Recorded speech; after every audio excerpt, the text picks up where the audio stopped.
It's no secret that the European patent system is slow, costly, and overly complicated. For startups, registering a new patent can feel like an uphill battle. But what if there's a solution? A solution that's fast, easy to navigate, and affordable. Sounds too good to be true, right? Well, stick around, because in this episode, we're exploring exactly that. Without further ado, let's jump right in.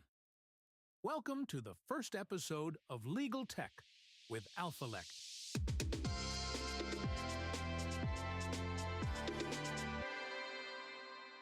Ever try to, actually picture what it takes to get a patent in Europe? Yeah. It's kind of like, well, imagine climbing Mount Everest. Yeah. Except instead of ice picks, you've got paperwork. Heaps and heaps of paperwork. Mountains of it.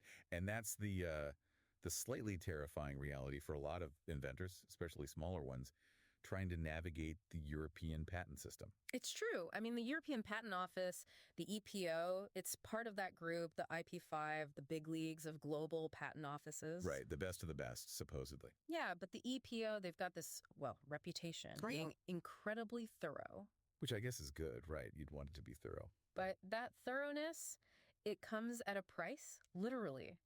Higher costs, longer wait times, especially if you compare it to, say, how the U.S. does things. So it's not just about having a great idea. It's about having the stamina and the bank account to go the distance. Pretty much. In fact, the research we're looking at, it actually gives a pretty stark comparison. Getting a patent through the EPO, on average, it can cost you almost double what you'd pay going through the U.S. Patent and Trademark Office. Ouch. And then it gets even better. Or worse, depending on how you look at it. There's more. Oh, yeah. So let's say you do manage to get that EPO patent, climb that mountain. You're not actually done. Wait, what? You mean it's not valid everywhere in Europe automatically? Nope. You've got to then get it validated in all those individual countries where you want protection. More paperwork, more fees. It's a process. So even if you conquer Everest, you've got to then go climb like K2 and Kanchenjunga just for good measure. Basically. And all of this whole system, it can feel like it's designed to, weed out anyone who isn't already a major player. Like a really, really expensive obstacle course only the big guys can afford to finish. Right. And the real kicker is it's not necessarily intentional. You mean they don't want to make it hard for the little guy? It's more that the system, with all its rules about clarity, how much you can change an application once it's in, it ends up creating all these hurdles. And those hurdles, they trip up smaller innovators, independent inventors, anyone who doesn't have a team of lawyers on speed dial. It's like you might have the best running shoes in the world, a groundbreaking new design, but if they make you run the marathon in lead boots, what chance do you have? Yeah. Exactly. And that's the real problem here. A system that's supposed to encourage innovation, it can actually end up stifling it just by the way it's structured. And this, my friends, is where ALPHALECT.ai enters the arena. But we'll get to their proposed revolution in just a bit. So we've talked about this sort of elephant in the room, right? The European patent system. Good intentions, maybe. But maybe not the most startup friendly. Exactly. So is there like a magic wand we can wave? A way to make it faster, cheaper, less, Less likely to make you want to tear your hair out. Precisely. Well, that's what ALPHALECT.ai thinks, at least. And their solution, AI. AI. Now, hold on.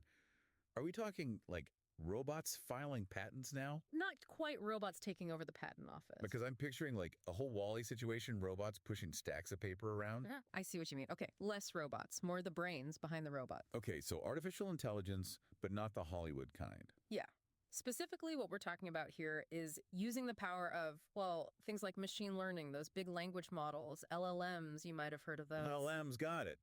So using all this tech to make the system smarter? Exactly. Think about all the things we said were slowing things down. Right. It's searching through all the existing patents, drafting the applications, answering questions from the patent examiners. That's a lot. And all of that, it's stuff that AI, with its ability to process huge amounts of data right like a human, it could potentially speed it way up. Okay, I'm starting to see where you're going with this. So instead of a whole team of lawyers spending weeks on this stuff, you might have an AI doing it in a day or two. Talk about a game changer, especially, think about it, for startups, small businesses, anyone on a tight budget. Huge difference. But, okay, devil's advocate here. Mm-hmm. doesn't this just give the big companies an even bigger advantage? I mean, they're the ones with the money to throw at fancy AI, right? That's a valid point. But here's the thing. ALPHALECT.ai, their argument is this isn't about giving anyone an edge. It's about leveling the playing field. How so? Remember all those costs we talked about with the EPO? A big chunk of that is just, well, the cost of all the people it takes to run the system. So more AI, fewer people, lower costs. Potentially, yeah.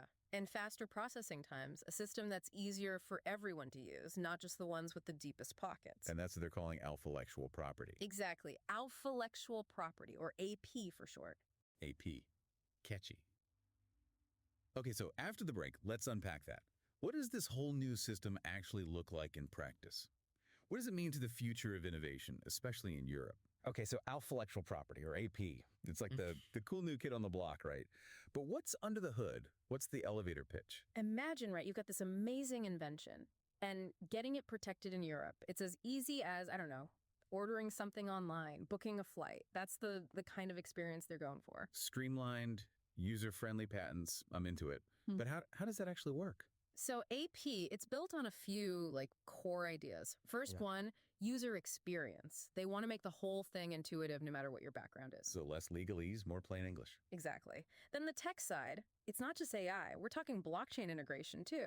Blockchain. Wait, like Bitcoin, that blockchain. The one and only. Okay, but what does that have to do with patents? So think about it, right? A patent registered on the blockchain, all the information, it's not in some dusty file cabinet, some hackable database. It's right there out in the open, but also super secure because it's on the blockchain. So no more arguments over who owns what. Everything's publicly verifiable. Exactly. Plus, you can track where an invention came from, how it's being used, the whole life cycle, total transparency. Okay, that's kind of mind-blowing. But also, hold on, all this AI analyzing my invention, this blockchain record, what about keeping things confidential? I mean, I don't want my brilliant idea just floating around out there for anyone to grab. That's huge, obviously, and it's something they seem to be really on top of. The stuff they've put out, it really emphasizes data protection. They're talking top-of-the-line security, following all those strict European GDPR rules, the whole 9 yards. GDPR, okay. Those are the folks who don't play around with data privacy. But practically speaking, what does that actually mean? How do they keep my invention safe? Think about it this way. They use on-premise storage. So your data is not floating around on some cloud server. It's on their servers, under lock and key, so to speak. And when they do need to move data around, end-to-end encryption. Basically, it's like sending your idea in a coded message that only the intended recipient can decode. Even if someone intercepts it, it's just gibberish without the key. Got it. So Fort Knox level security for my genius invention. Makes sense. But let's talk about the brains behind this whole operation. Who are these ALPHALECT.ai folks? What gives them the authority to shake things up like this? Well, you've got Alexander Harguth and Falk Metzler. They're the ones leading the charge here. And what makes them the dream team for this kind of venture? It's this really interesting mix of legal and tech experience. Both of them, they've been European patent attorneys for decades. So they've been in the trenches, seen it all firsthand. Yeah, they know this world inside and out. All the problems where the system breaks down, but also where there's room to do things differently. Okay, that makes sense. But they're also, techies at heart. That's the thing. They really get computer science, the whole AI revolution. So they're kind of like these translators, right? Between the world of law and the world of cutting edge tech. So they speak both languages. That's got to be a huge asset in a field like this. But let's bring it home, right? Big picture time. Let's say they pull it off, this alphalectual property thing. It takes off. What could that mean? Not just for patents, but for, innovation as a whole, especially in Europe.